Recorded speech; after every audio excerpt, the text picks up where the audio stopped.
Welcome back. In this lesson, I'll go over building the second part of the back bumper here, this upper piece. And I've fleshed out some of it based on the techniques that I mentioned earlier, where you're just dragging out edges to match your blueprint. I'll turn on X-ray mode so you can see through to see what the top view looks like. We've got the curvature there. And then what we'll do is just switch to our back viewport. And we're just going to cut in the insets for the light object and create the light object as well. And so I've got my reference as usual, and you can see it's this red area here. So we're going to cut the grooves in, and then we're going to have the light object itself. Alrighty, so back in 3D Studio Max, you can see that I've got some edges defined here that I'll use to basically get that going. And I'll just make sure I'm in my back viewport. I'll switch to vertex mode first, and I'll just grab the verts that are present and just move them to roughly fit around the area that I'm trying to get the groove in.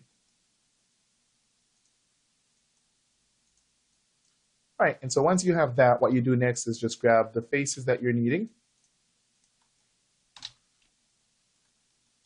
And I'll turn off X-ray mode so we can see what's going on here.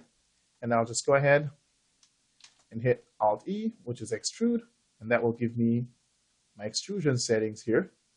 And Alt-E is the hotkey we had set up. And what I'll do is, before I finish that off, I'll come up once and get like a protecting edge there. Then I'll apply. And then I'll just increase the amount. I'll apply once more. And those are just my edges so that when we subdivide or turbo smooth, things look great. And so we'll have that going. And then what you want to do here, you can just grab these verts. And it's a little more shallow at the bottom based on some of the reference I saw. So you can just constrain those and just move it up so it looks kind of like that. Now what I'll do next is, or what I like to do while I'm working, is just apply my turbo smooth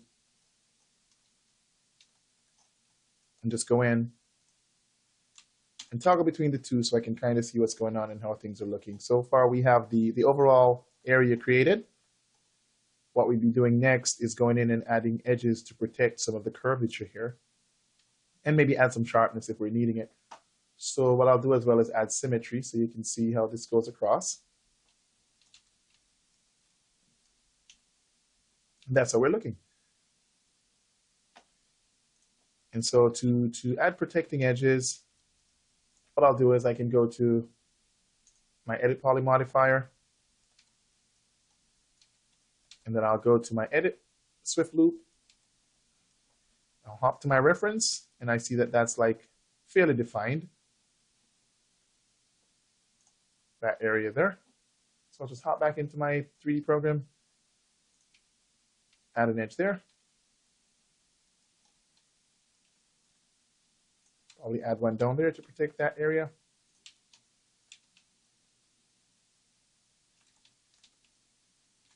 And that's how that looks. And so from here, it would be a matter of going in and tweaking some of the verts so we get that sort of curvature that you saw in the reference.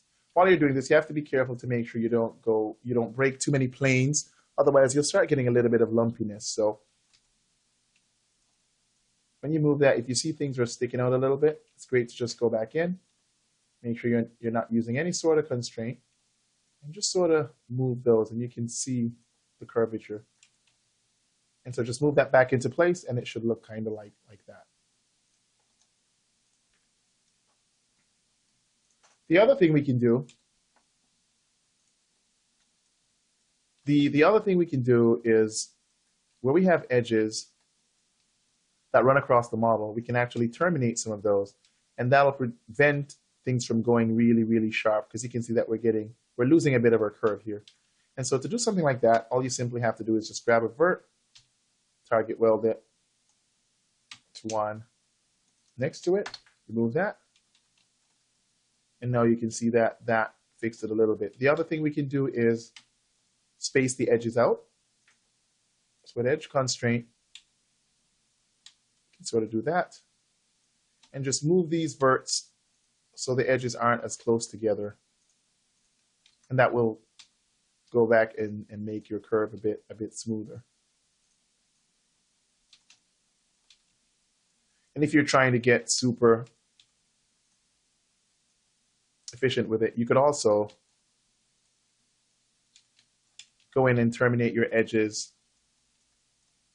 in like smaller corners, basically. Not on a direct corner here, but in a smaller area, like you could terminate kind of like so.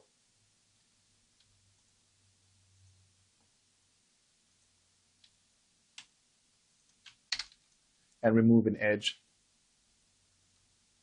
And that's what you'd be left with.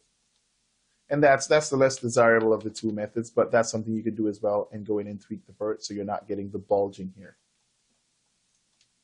There's a second grooved area on the back bumper right along this side. Let me hide this so you can see it. That area there.